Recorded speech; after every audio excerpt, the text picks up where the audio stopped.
Não adianta a gente querer trazer um tema que para o criador não faz sentido, porque aí realmente você não vai ter resultado. Então, acho que até linka com aquele tema que a gente estava falando antes, do negócio entender seu público, entender os canais e a partir daí entender, nesse caso, né, qual criador faz sentido.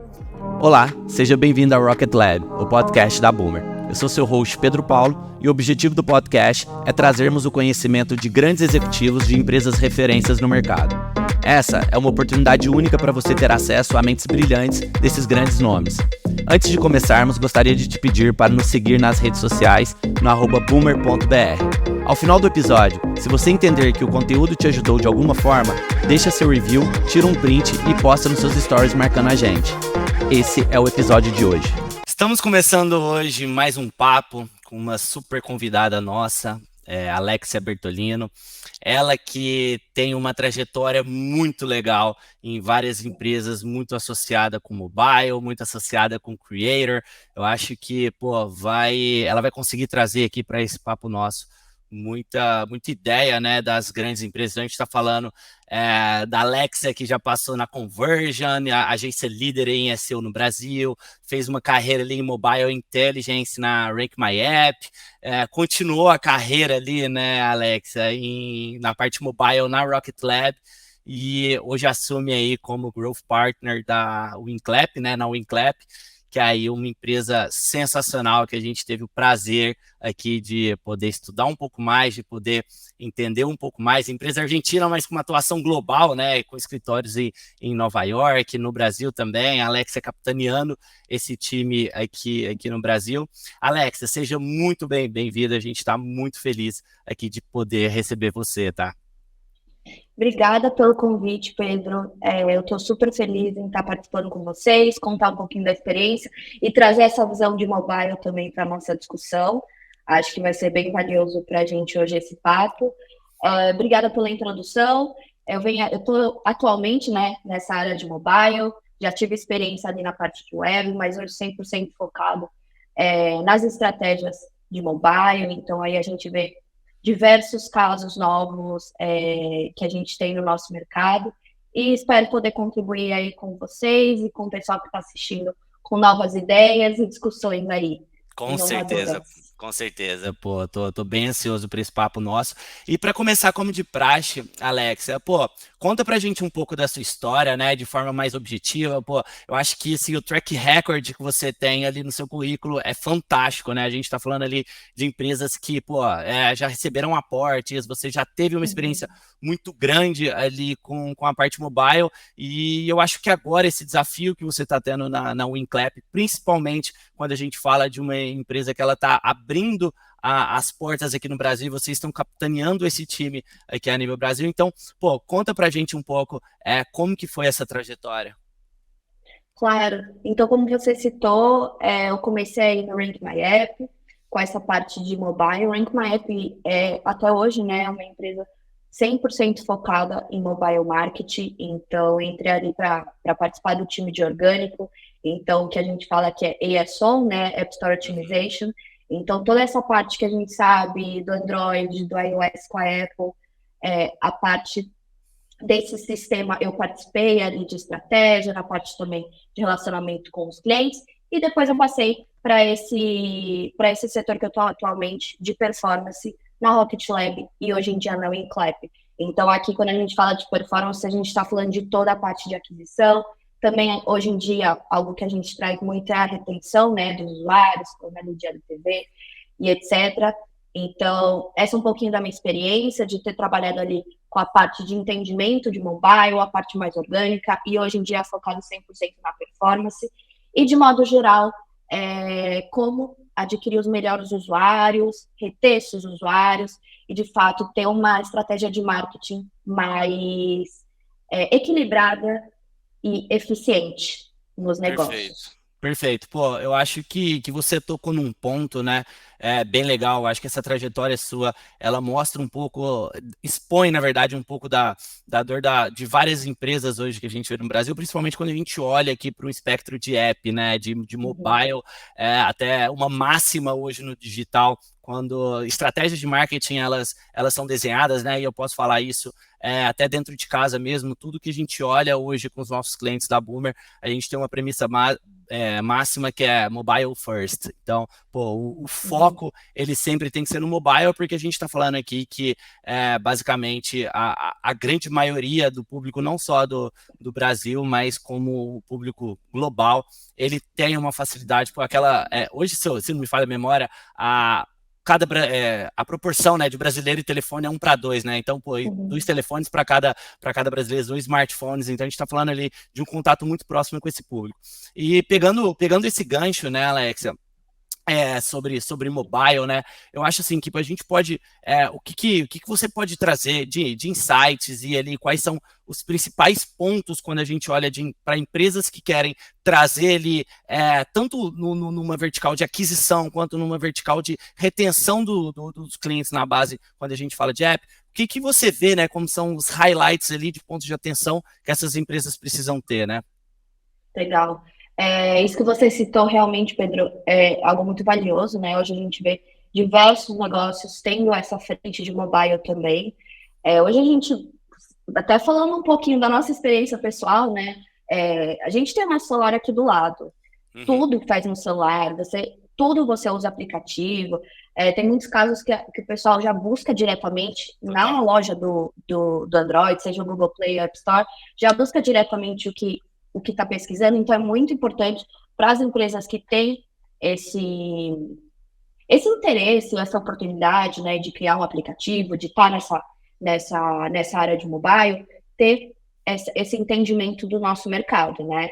Uhum. É, a parte de mobile, aí falando um pouquinho das estratégias, existem diversos caminhos para você chegar lá, para você adquirir os usuários, também olhar a parte de retenção. Hoje a gente tem disponível diversas ferramentas, né, tanto do próprio Android como do iOS.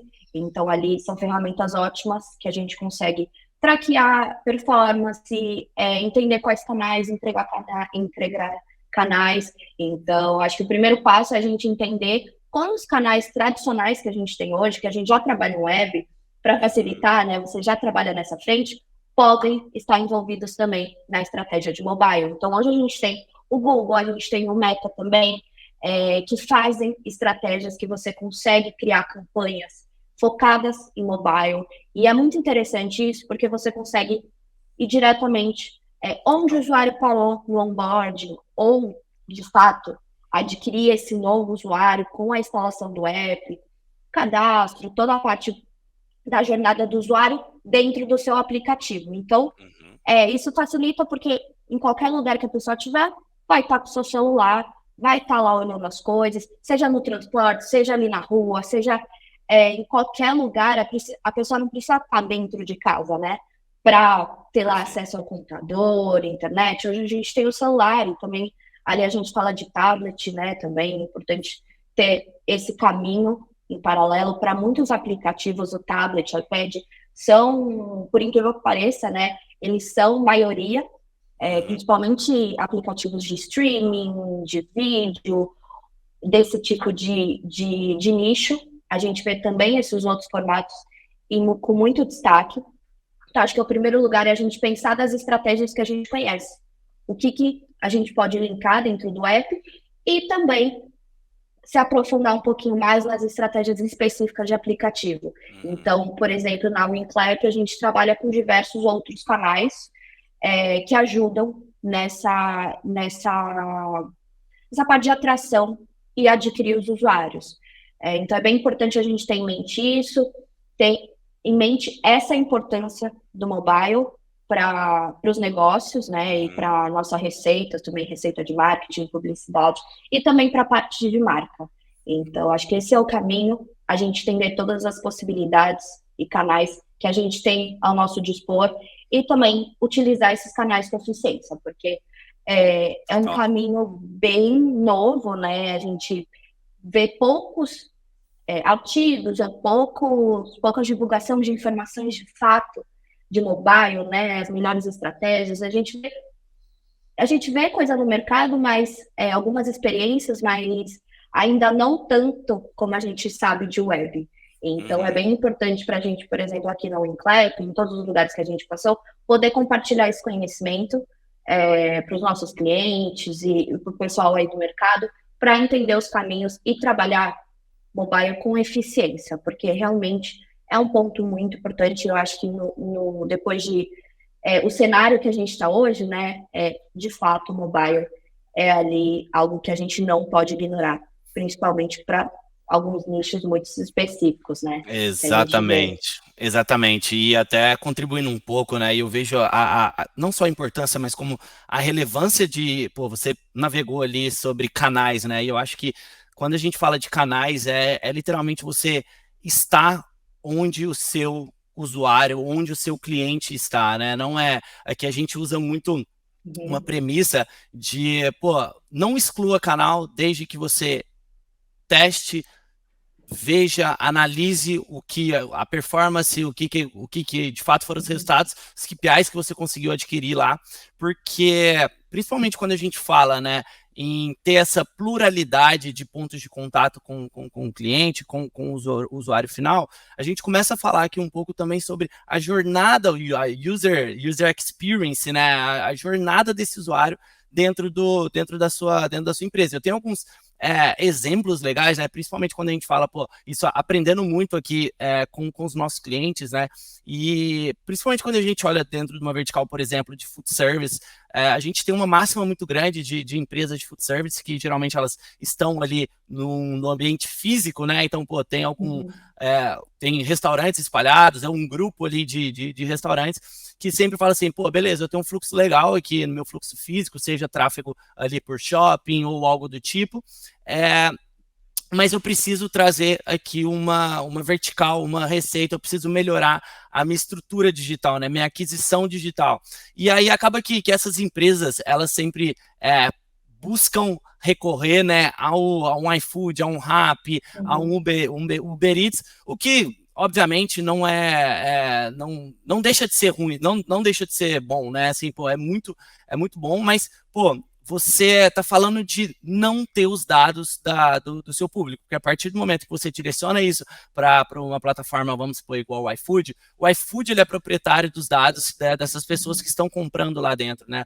E aí, cada vez mais a gente vê um movimento do lado de cá de empresas desvinculando dessas big techs, né, dessas grandes empresas que centralizam esses dados, para que de fato possa desenvolver o seu próprio app, onde ali dentro desse app a pessoa pode fazer o pedido, você consegue ter uma jornada, uma experiência dessa pessoa, desse usuário, né? Pô, de uma forma fluida dentro da plataforma, e aqui a gente começa a falar de uma liberdade de você ter, vamos supor, planos de fidelidade, a gente começa a falar aqui de reter esse cliente dentro da base, aumentando o LTV dele, né? E aí acaba que isso faz com que você cria uma base muito mais forte ali de clientes fiéis, que a gente sabe ali que no final do dia, que clientes fiéis acabam se tornando clientes vendedores, né? Então, Uhum, a uhum, probabilidade dele indicar a sua plataforma, indicar o seu app, indicar a experiência que ele teve, ela é muito maior quando você faz uma boa experiência, né? E, tipo, é que a gente fala muito que, cara, o melhor canal de aquisição é por indicação. Por quê? Porque seu custo de aquisição é zero.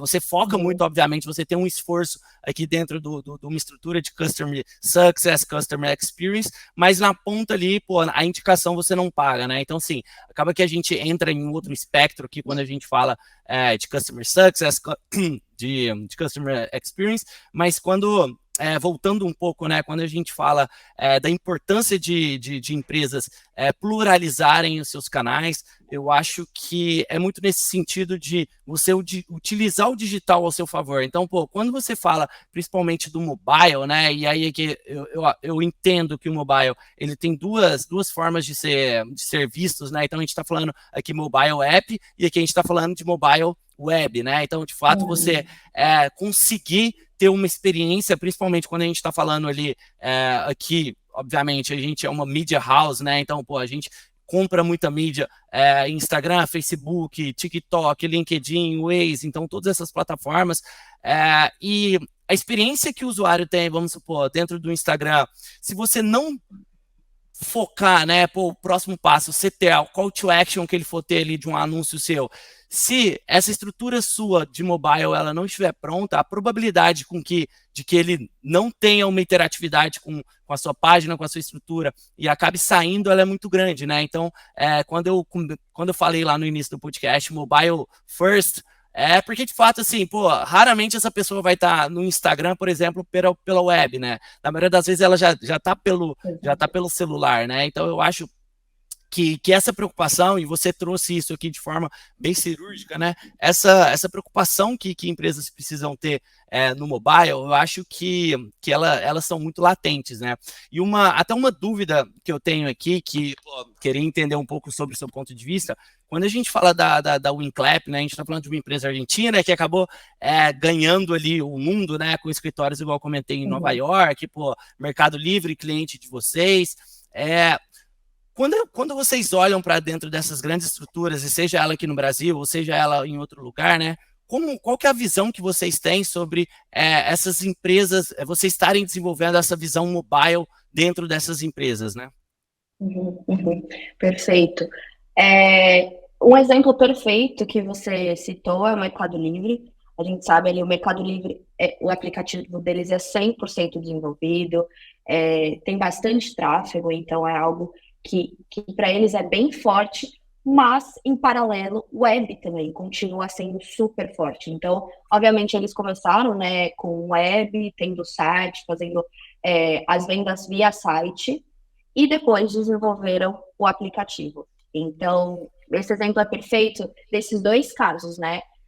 Web ainda é muito importante, tem um peso muito forte para eles nas vendas, mas o web também é um caminho que eles tiveram que seguir, eles tiveram que ter esse squad, né? Que é squad de app, eles tiveram que desenvolver isso, independente que o web já estava forte, independente que eles já tinham uma base bem significativa em web, mas se eles não seguissem esse fluxo, eles vão ficar ali parados. Então, o aplicativo para eles hoje tem bastante importância, é bem similar, inclusive, às bases, mas é muito interessante de observar, né, as diferentes estratégias que a gente faz, nosso time interno aqui da WinClap faz para os nossos clientes que tem essas duas frentes, né? A gente trabalha com app também, que é 100% focada em app. Então, quando a gente vai estruturar uma estratégia, a gente leva esses dois pontos em consideração, né? As estratégias de app e as estratégias de web.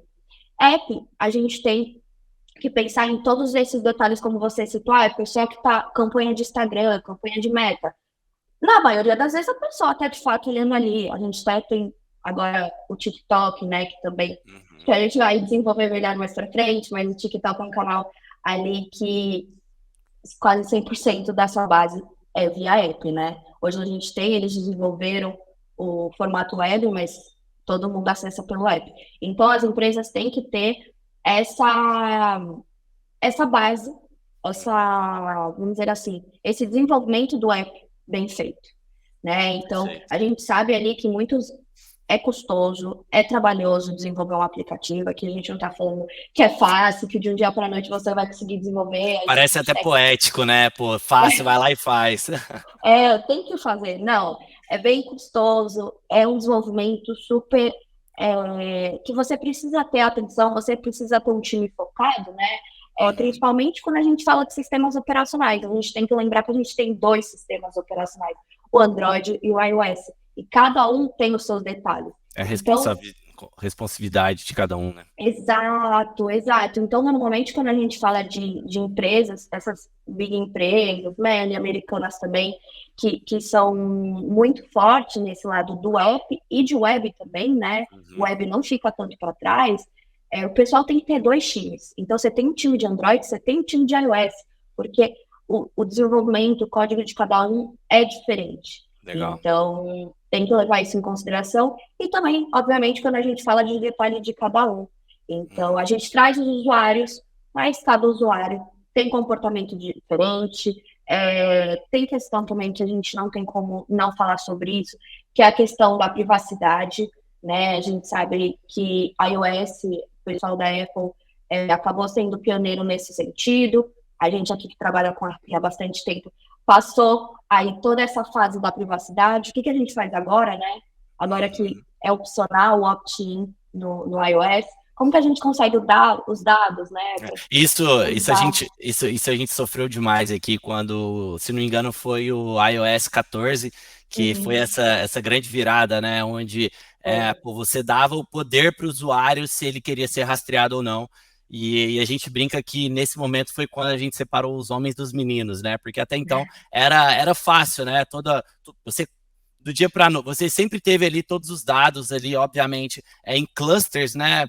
A gente não tinha acesso a um dado de uma pessoa específica, mas a gente conseguiria ter acesso em cluster e do dia para noite, pô, o usuário passa a ter o poder de decisão se ele quer compartilhar ou não, né? E quando a gente fala de separar o homem dos meninos, é para entender que, de fato, obviamente tirando a brincadeira, né? Mas para que de fato ver que, cara, não se trata de você trabalhar o dado na vírgula de um usuário seu, mas sim você fazer com que ele se apaixone pela marca, que ele se envolva pela marca, que você não force esse relacionamento e comece a enxergar também outras formas de poder se relacionar. Então, quando a gente fala, principalmente aqui de comprar mídia, né, é fácil você ter um alcance grande, é fácil você conseguir ter uma escala, né? E, pô, tem sempre aquela briga, né? Pô, orgânico e pago. Pá, o orgânico é difícil, você crescer organicamente uma página, você crescer organicamente um conteúdo, mas a partir do momento que a gente teve ali, entre aspas, essa censura, isso fez com que empresas elas tivessem que pensar na famosa fora da caixa, né? Então, pô, começar a pensar em outras estratégias para poder, de fato, conseguir ter ali uma aquisição de clientes de forma constante. E até um ponto que você esbarrou ali, que eu acho que é bem interessante a gente começar a navegar agora, né? Quando a gente fala ali de TikTok,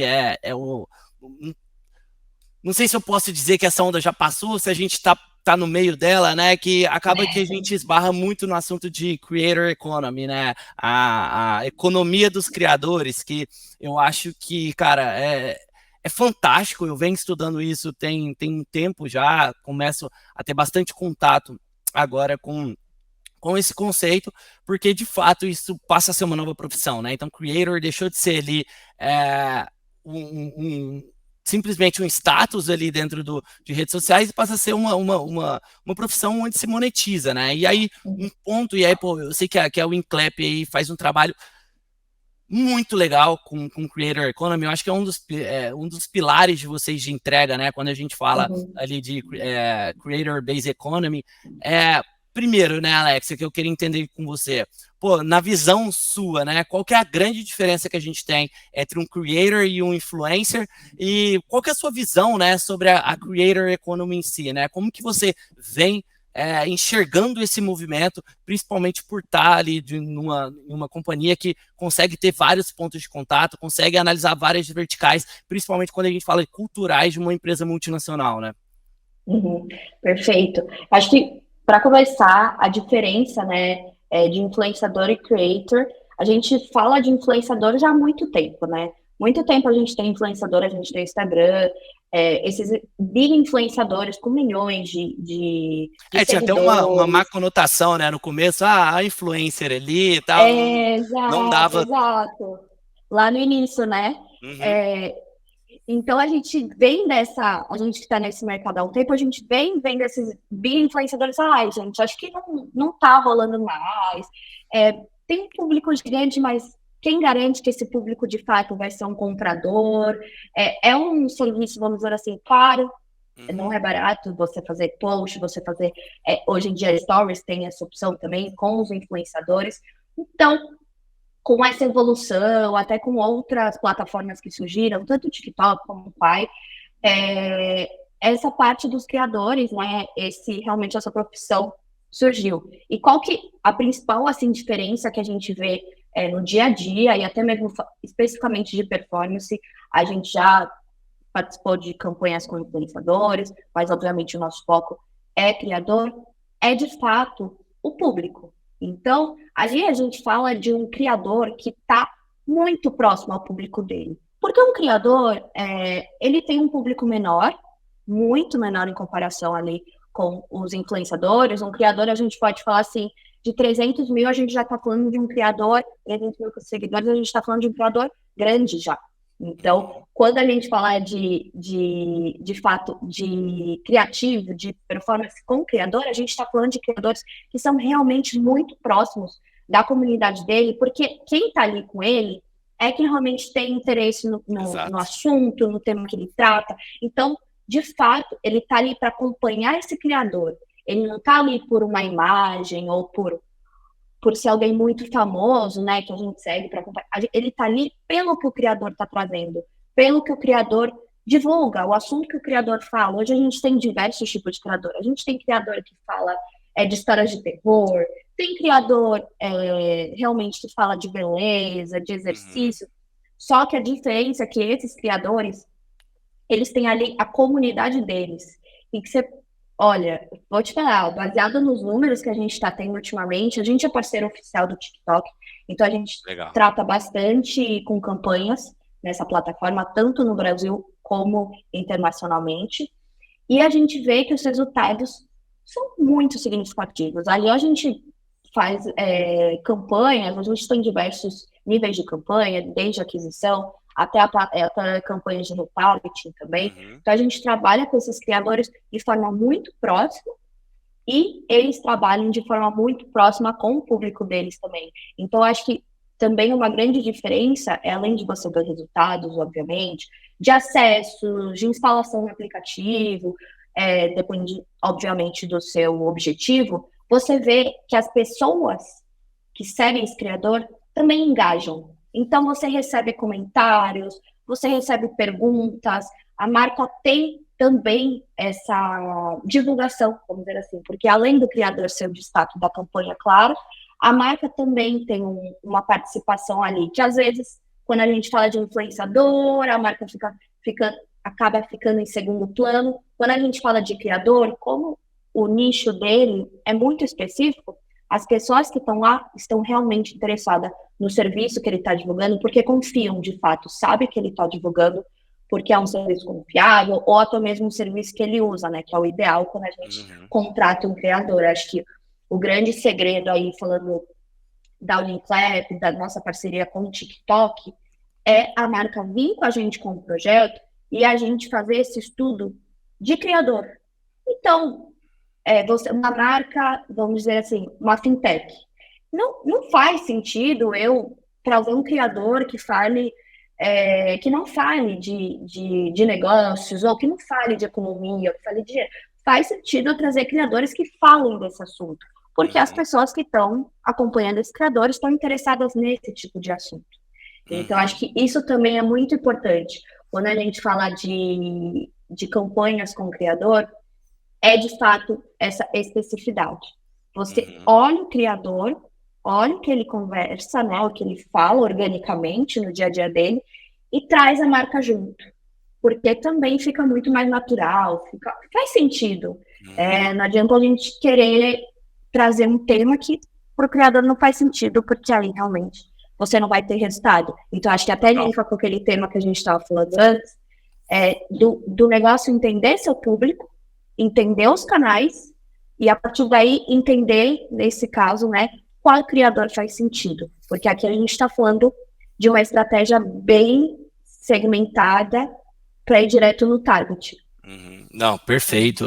Eu concordo, assino embaixo. Inclusive, quando a gente fala, né, e eu vejo um link bem claro e bem explícito de quando a gente fala de a Creator Economy, né, então a economia dos criadores, elas andarem lado a lado, de fato, com o marketing de comunidade, né, então o que diferencia, né, por um grande influencer, vamos por uma Anitta, por exemplo, que putz, é referência não só nacional, mas global, dela fazer ali uma publi, né, dela fazer ali uma ação com alguma empresa, a audiência dela, por mais que são fãs, é uma audiência distante, porque sabe que ela é uma celebridade, sabe que por trás ali de uma publi dela, isso envolve muita coisa, envolve muita estrutura, e que não é uma conexão tão direta, ao passo de quando a gente pega ali pequenos criadores, né? Pô, a comunidade, por mais que elas, igual você bem colocou, por mais que a comunidade ela seja menor, o engajamento com aquela comunidade é muito alto, porque é literalmente o dia a dia dessa pessoa, ela compartilha, né?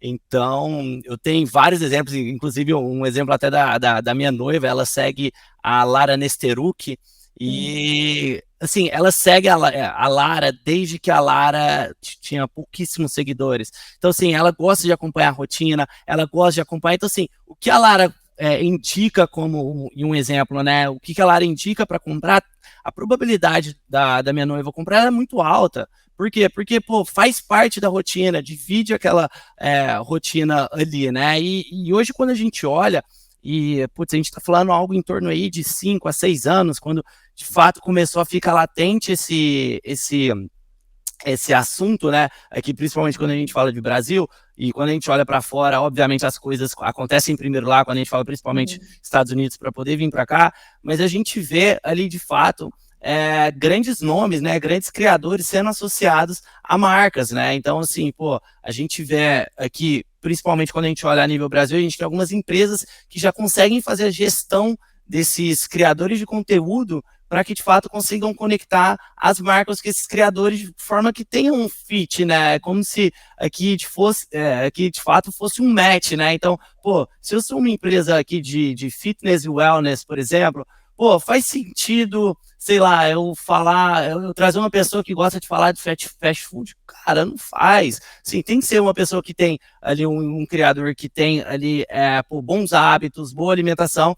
E quando a gente olha, vamos por plataformas que eu conheço, cara, uma Brand Lovers ou uma Squid, que são plataformas que fazem essa conexão entre marca e influenciador, criador de conteúdo, é animal, porque a gente rompe um espectro simplesmente de gerar um maior alcance, de gerar um engajamento, e aqui a gente consegue falar de fato de performance, né? Então, passa a ser uma performance via influenciador. Então, hoje empresas de gestão de mídia, né, igual a Boomer, hoje, a gente já começa a gente já vem rodando estratégias para os nossos clientes de trazer influenciadores, trazer criadores de conteúdo para marcas, mas não só com foco de awareness, mas sim com foco de gerar venda, de crescer o negócio, porque a gente consegue ver alguns caminhos, a gente consegue ver algumas verticais, onde a gente consegue, de fato, mensurar isso na ponta, né? Então, saber ali, por exemplo, qual que é o custo por 1.000 impressões daquele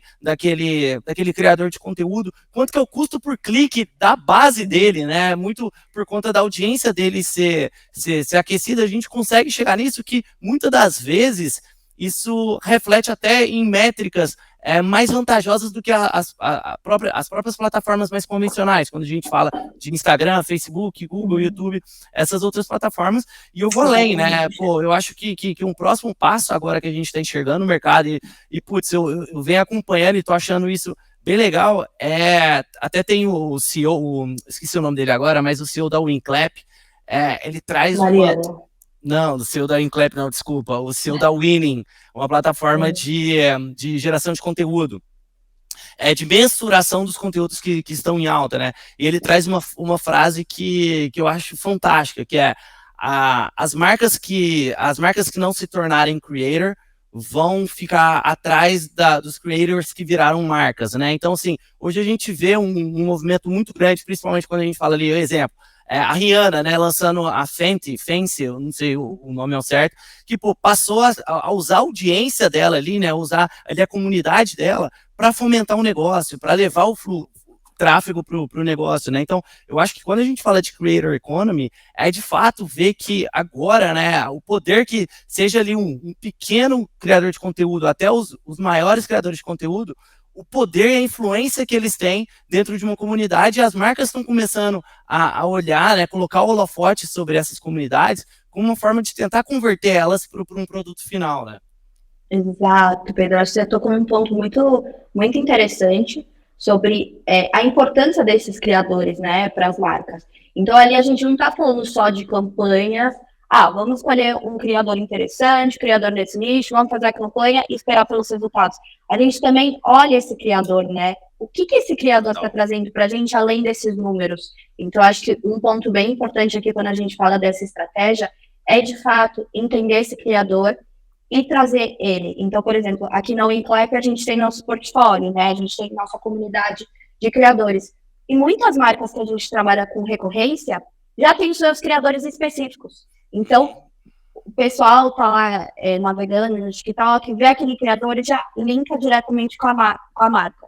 Claro que isso pode ser negativo, mas em sua maioria é positivo. Você ter essa imagem vinculada. E até risco dizer que muitas vezes vai além do TikTok, vai além ali do online.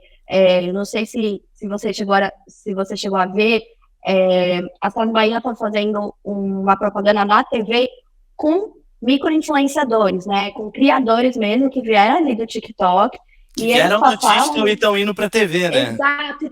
Não, normalmente é o contrário. E a gente vê eles indo. Então, assim, é muito interessante ver hoje em dia todos esses links, né? Do online com offline, o offline com online.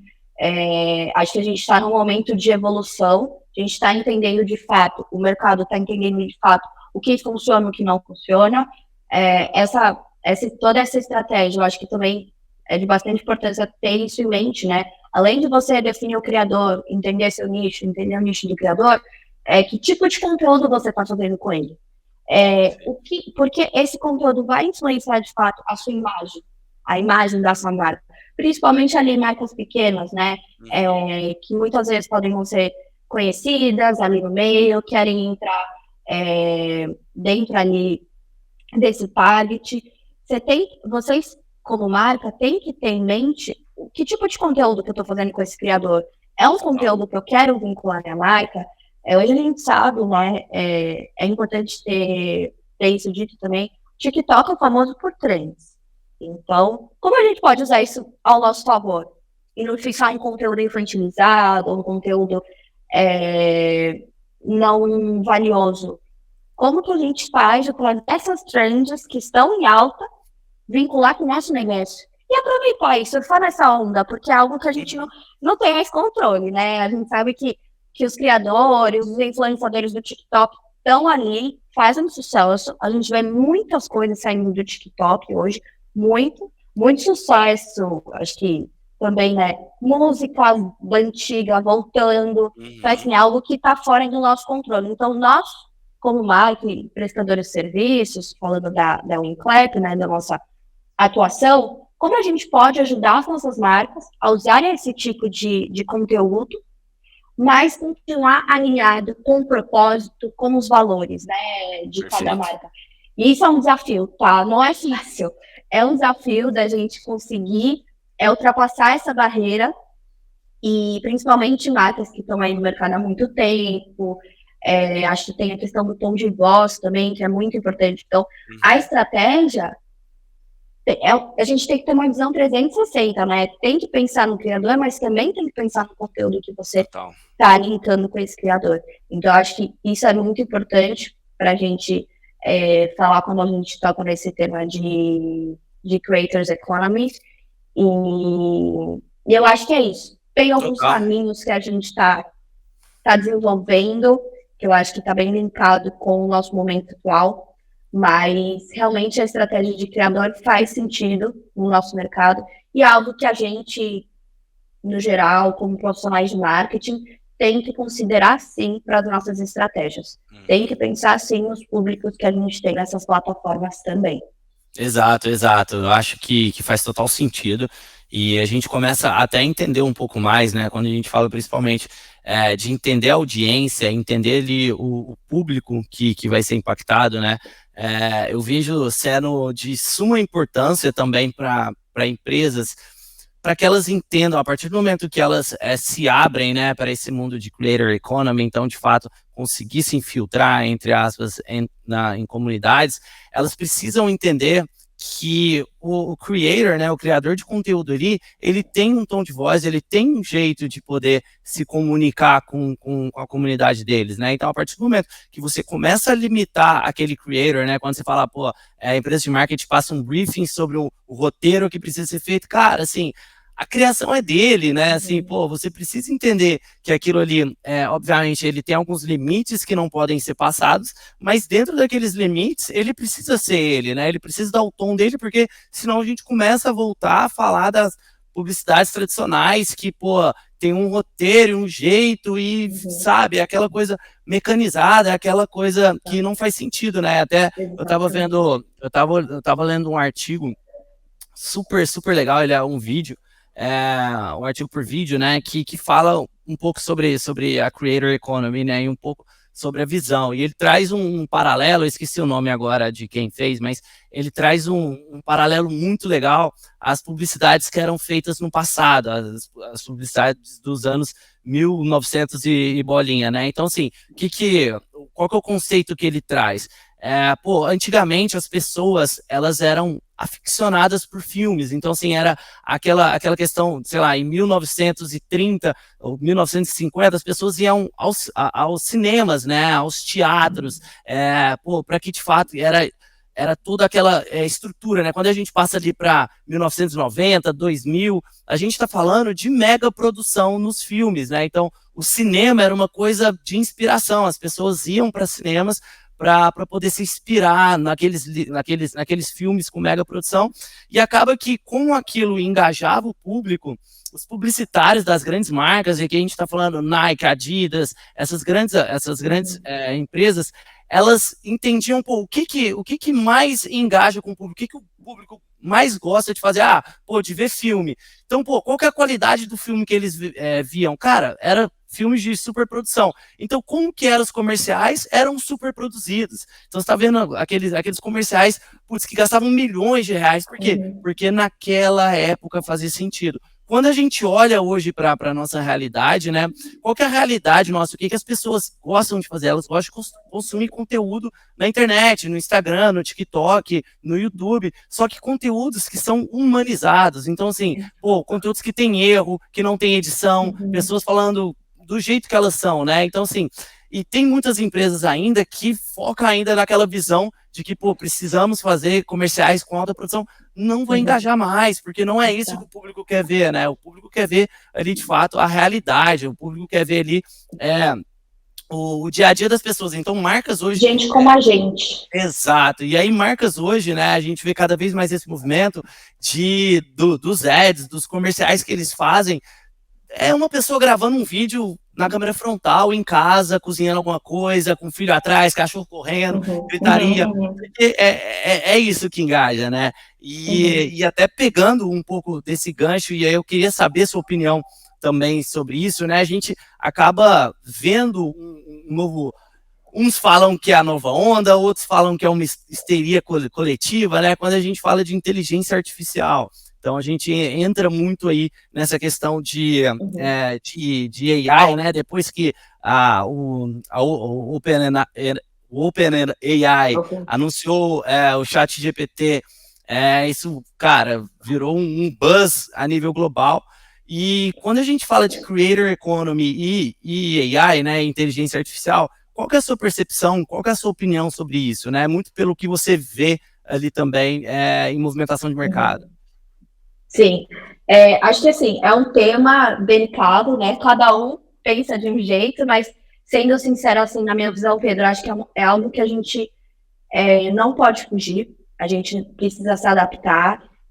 O ChatGPT é o exemplo mais famoso, né, da inteligência artificial aí tomando conta, mas a gente tem outras ferramentas baseadas em inteligência artificial, de criação, de design, que também estão aí no mercado, né? Quem é mais dessa área tem mais conhecimento, mas essas ferramentas fazem o criativo, você exclama o que você quer do criativo, elas fazem do zero.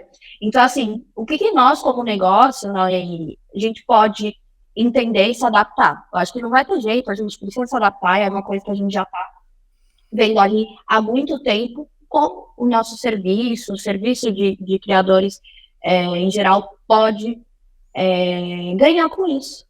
Então, acho que a inteligência artificial está nos ajudando, a gente tem projetos em andamento, né? Daqui a um pouco a gente vai ter um case de sucesso, vai ser bem interessante. Mas o que a gente sabe, né, da inteligência artificial? Um exemplo, vamos falar de exemplos aqui. A gente faz campanhas com criadores, o criador falando algo, sendo bem orgânico, e é legal da gente ter isso em mente, a gente não vai desconsiderar esse tipo de conteúdo. esse tipo de conteúdo vai continuar existindo, porque como você bem colocou, hoje a gente está... o que as pessoas buscam, né? As pessoas querem ver gente como a gente, as pessoas querem ver cenários que estão de acordo, a gente saiu daquele nível de perfeição, né? Total. E quando a gente fala de inteligência artificial, a gente está falando de outro tipo de conteúdo que vai andar junto. Então, uma ferramenta que a gente estava testando aí, que é bem interessante e assim, é super assustador, vamos dizer assim, é fazer um vídeo e essa ferramenta de inteligência artificial, ela muda o seu tom de voz e também ela traduz automaticamente o idioma. Então, eu falo em português... Eu vi isso uma vez, eu fiquei completamente assustado. Sim, então assim, eu falei, meu Deus, a gente fez testes na equipe de criação lá do nosso time, né? Então, estava fazendo esses testes ainda, e um desses testes que é mais assustador para mim foi o idioma, porque, como você disse, a gente trabalha ali com diversos, a gente trabalha em inglês, a gente trabalha espanhol, a gente trabalha português, e de fato, é um trabalho você procurar criadores de diversas línguas, também tem português de Portugal, que acabam sendo diferente do nosso, então é importante ter essas diferenças também culturais, e a inteligência artificial, querendo ou não, faz isso automaticamente. Então, você consegue usar um único avatar, que ele fala diversas palavras, ele usa gírias. Então, é isso que a inteligência artificial pode trazer para a gente. Ela vai facilitar, já está facilitando, muitas criações, muito desenvolvimento de projetos. Então, igual esse exemplo que eu dei, o tempo que você gasta em procurar criadores de línguas diferentes, procurar criadores que falem ali o seu público, com um único avatar e você consegue desenvolver diversos tipos do mesmo conteúdo com até mesmo avatares diferentes, fundos diferentes, algo que é muito legal, que isso também é um ponto, né? O fundo que a gente está trabalhando, tem criativos que necessitam ali de um fundo mais elaborado, existe o fundo verde que a gente tem há muitos anos, mas hoje a gente tem que considerar que a tecnologia facilita muito a nossa vida. Total. Então, está sendo muito valioso ter a inteligência artificial nesse nível.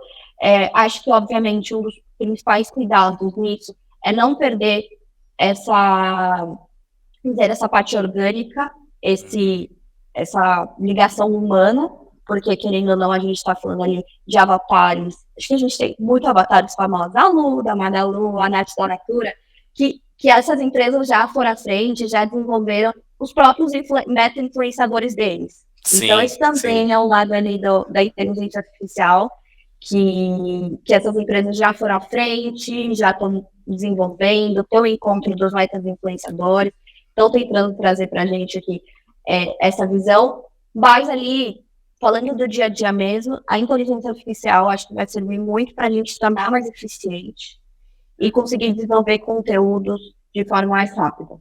Perfeito.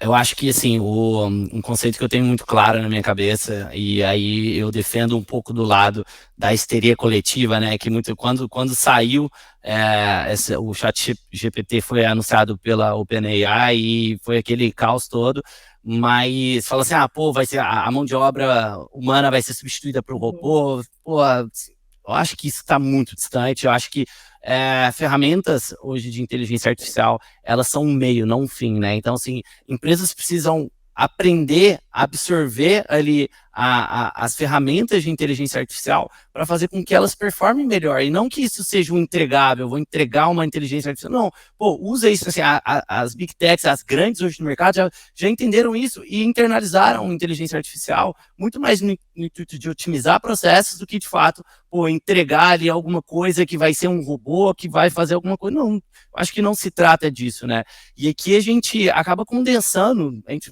a gente navegou por várias atmosferas, por vários pontos aqui, né? E aí um ponto que, eu tô querendo muito te perguntar, eu sei que você tem muito conhecimento sobre isso, né? E até para a gente condensar e fechar, né, esse primeiro tópico, de fato, como que a gente consegue atrelar tudo isso que a gente falou aqui até agora, né? Então a gente está falando muito de dados, de creator economy, navegamos aqui um pouco também sobre inteligência artificial. com eficiência de marketing, né? Pô, eu acho que é um assunto que times de marketing hoje patinam e tentam entender um pouco, mas eu queria saber de você, né? Qual que é a sua opinião sobre isso? Sim, eu acho que hoje a gente passou por uma situação, né, na pandemia, que a gente viu muitos negócios online crescerem, ou muitas empresas verem realmente a importância de estar no online, e depois, quando tudo voltou, né, como era antes, os usuários, a maioria dos usuários voltaram ao comportamento anterior, então e-commerce, a gente viu lojas físicas, até mesmo o iFood, que tinha crescido ali exponencialmente, continua com uma grande base, é óbvio, mas diminuiu ali em alguns serviços, e como hoje em dia eu acho que a grande discussão, e principalmente nossa discussão, não só com os clientes, mas no mercado, é como trabalhar com eficiência. Então hoje, eu acho que muitos profissionais de marketing, eu acho que esse é o caminho certo, né, na minha visão, estão se distanciando do preciso trazer o usuário, aumentar a base, aquisição a qualquer custo, e estão se aproximando mais, espera aí, que tipo de usuário que eu estou trazendo? Que tipo de canal eu estou, né? A minha marca está sendo realmente valioso? Está me trazendo realmente resultado? Está sendo rentável a longo prazo? Que aí é aquele tema do LTV. Então, acho que, para mim, esse é o principal caminho de hoje. Ter eficiência na sua estratégia. E como você tem essa eficiência, né? Como que você consegue desenvolver esse tema hoje? Vamos voltar alguns passos para trás, entenda seu público, o nosso beabá de marketing, né? Primeiro, entenda seu público, desenvolva personas, entenda aonde esse público está. Não deixa de considerar O famoso 3Ps, né? Público, persona e prazo. exatamente. Vamos voltar ali, né?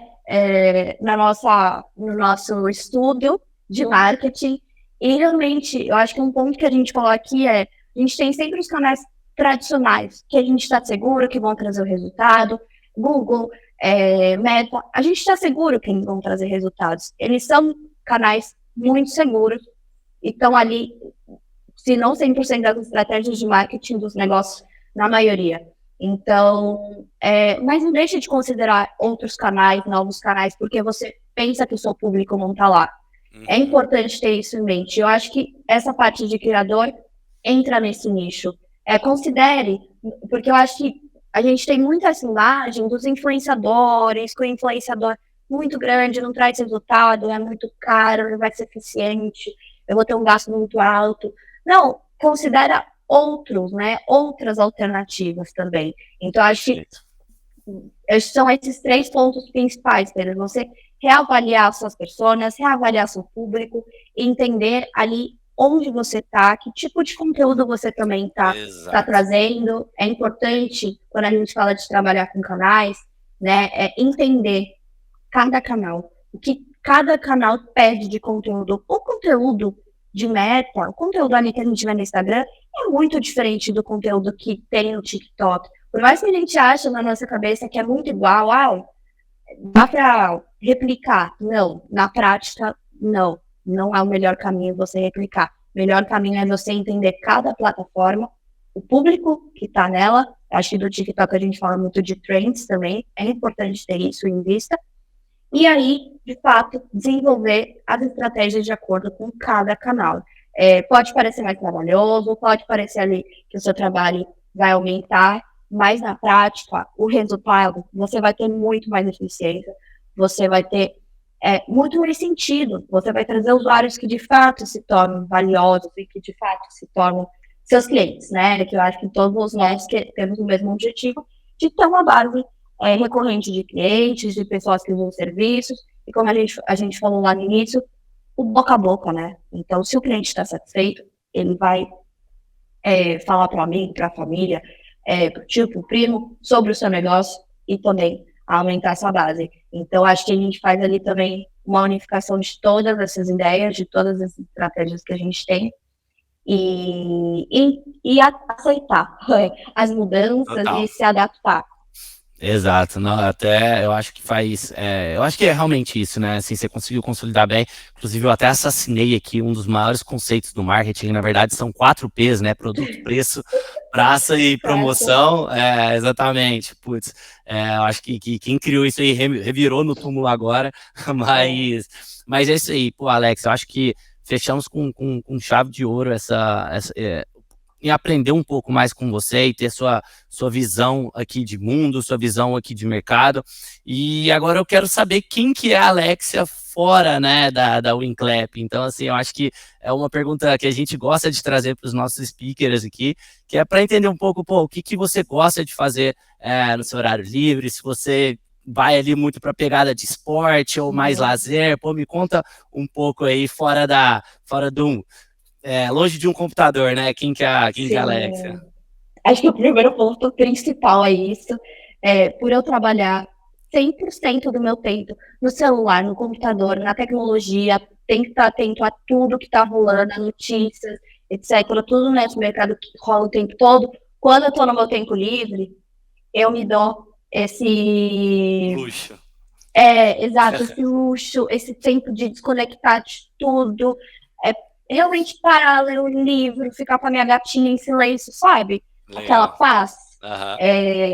aquelas horas que você não precisa se preocupar com nada, desligada de tudo, mensagem, WhatsApp silenciado. É, assim, essa sou Aquele, eu aquele, fora. aquele, aquele ócio relaxante, né? Pô, você fala assim, Exato, cara, eu tenho completamente nada para fazer nas próximas exato, 4 horas, exato. 5 horas. Exato, não quero ouvir notificação, não quero ouvir vibração do celular, de mensagem, de grupo. Então, assim, ó, no meu tempo livre é 100% isso. Ficar desconectada. Eu saio com o celular, saio com meus amigos, eu adoro sair. Eu tenho essa parte aí da noite, eu sou um pouco boêmia, então no meu tempo livre eu sempre estou saindo.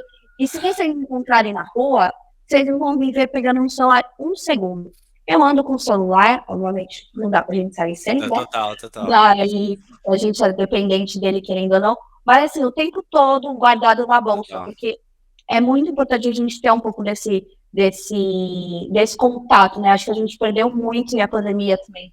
Foi um momento que a gente ficou muito afastado e a gente acabou se acostumando, digo por mim também, se acostumando às vezes em ficar mais reclusa, perder Uhum.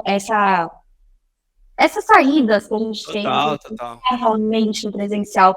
Então, acho que eu estou valorizando muito mais isso hoje em dia, de realmente Inclusive, até eu gosto de brincar, né, que os melhores negócios, eles são feitos numa roda de boteco, né? Então, putz, eu... sim, no mercado do bar, Exato. exatamente. Acho que isso é bem importante a gente ter esses contatos, né? Então, acho que, principalmente falando um pouquinho de mim, essa sou eu, totalmente desconectada, Legal. mas e no trabalho 100% conectada, os opostos. Legal. E você comentou, né, que pô, você tem ali o hábito de ler. Eu queria que você indicasse um livro para a galera que for ouvir esse episódio, que você acha ali que pode ser de qualquer área, não necessariamente só Tá, de marketing, mas fala pra gente aí um que você leu e que você gostou bastante. tá. Eu acho que o livro foi muito importante para a minha carreira. É um livro, o Luciano Santos uma pessoa super influente do LinkedIn, né? Acho que a maioria do pessoal aí vai conhecer. Mas eu comecei a ler o livro dele, né? O Ser Egoísta com a Sua Carreira, Seja Egoísta com a Sua Carreira, por uma indicação de um chefe meu, um Aham. chefe anterior meu, que ele falava, cara, Alexa, você precisa ter atenção com você, né? Seja egoísta com a sua Total. carreira. E é uma coisa muito clichê da gente falar, gente, a gente tem que ser egoísta na nossa carreira, prestar atenção, né, em nós, e entender que não é só isso, a gente não é isso, né? A gente não é Uhum. o emprego que a gente está, a gente não é o que a gente Total. faz. E para mim isso foi assim, uma super, ter lido esse livro foi uma super, vamos dizer assim, uma evolução do meu lado Uhum. de ter esse tempo para entender quem é a Alexa, acho que essa pergunta que você fez, quem é a Alexa fora, né? Quem é a Alexa fora aí do trabalho dela? Eu fiz um curso que também me ajudou muito nisso, que eles falavam assim, você tem que se apresentar, o que é o Brasil, né? Se apresentar sem falar o que você fez de faculdade, sem falar o que você trabalha na vida. O que você tem para falar? E assim, Eu Eu já nem participei sei, de eu uma não dinâmica sabia. dessa e, cara, assim, é bem pesado. Exato. Então foi assim, foi nesse momento dessa epifania de tipo, quem sou eu fora do meu trabalho, fora do meu estudo, para que, tipo, para que eu tô no mundo? E aí, Uhum. li esse livro, então assim, foi um momento de grande, esse grande, essa virada de chave Legal. mesmo. Para mim, isso me ajudou para minha carreira. Então, acho que eu indiquei esse livro no momento, principalmente quem está lá no início, principalmente aí quem está, a gente vai tá vendo muitos casos aí de burnout, tudo. Uhum. É, pensa em você e entenda que você é além do que você faz, né? Do que você faz ali de segunda a sexta. Legal, não, tá anotado, eu vou querer ler ele É também. Eu acho muito que pô, legal. vai ser super interessante. E aqui, Alex, a gente está montando, né, dentro da estrutura de podcast, a gente está. Nosso intuito é que, de fato, a gente crie uma comunidade, né? Então, que a gente amplie cada vez mais as redes de contato, né? Então, pô, com certeza você tem várias pessoas aí que você conhece, que pô, pode conectar com várias pessoas que a gente conhece do lado de cá também. Então, no final do dia, o que de fato a gente quer criar é um grande ecossistema de troca, né? Então, muito do papo que a gente teve ali até antes do podcast, né? Sobre, pô, a gente vê hoje vários profissionais, seja ali na posição de liderança ou posições de lideranças de marketing, né? Que ficam perdidos, às vezes, em questão de conexão, em poder ouvir de outros grandes líderes no mercado. E aí a gente trazendo, né, isso para dentro aqui de casa, a gente gostaria que você indicasse, né, alguém que você pô, ia achar super legal estar aqui no podcast também, a gente poder trazer para cá. Obviamente, a gente vai convidar a pedido seu e vai ser o maior Uhum. prazer poder trazer ali uma pessoa que você indicar, tá? Legal. Eu acho que minha indicação aqui, até tem esse link com que a gente falou muito, de inteligência artificial, de tecnologia, inovação, tá a par desse caminho. Minha indicação é o Gilmar Santos. Ele vem ali da Meta, então ele trabalhou por anos na Meta, Legal, parte de parceria, parte de produto, e hoje ele está migrando aí para essa parte de inteligência artificial, para essa legal. parte de tech. Então, acho que seria muito interessante chamar ele para esse papo. Ele tem bastante conteúdo sobre isso, pode aprofundar bastante e trazer as visões do futuro que isso pode trazer para a gente, não só no marketing, mas também para empresas de tecnologia. Total. Então, acho que hoje ele seria a minha indicação. Show, show. Alexa, queria agradecer muito a sua presença aqui. Pô, realmente a gente ficou muito feliz de você ter aceitado esse convite. Com certeza a gente vai querer te trazer outras vezes aqui. Então, pô, acho que um pouco o que você está vivendo, né, um pouco ali da sua trajetória, consegue contribuir bastante com o que a gente quer trazer aqui para dentro dessa estrutura. Então, pô, a gente ficou super feliz e a gente agradece aí muito por você ter gastado esse tempinho aqui com a gente, tá? Claro, eu fiquei muito feliz com o convite, Pedro. Acho que tem muito assunto para a gente tratar, né? Muita coisa para a gente aprofundar. Então, conte comigo para outras oportunidades também. A gente, se vier para São Paulo, a gente conhecer pessoalmente, Total. fazer um Cara, café com a galera do vira e mercado. mexe, a gente tem uma estrutura nossa aí, então, pô, vira e mexe, a gente acaba esbarrando aí, tendo que ir para São Paulo. Com certeza, a próxima vez a gente vai sentar aí, seja para tomar um café ou uma cerveja. Exato, combinadíssimo. Parceria tá on. Show de bola, Alex. Muito obrigado, viu? Obrigada a você. Até mais.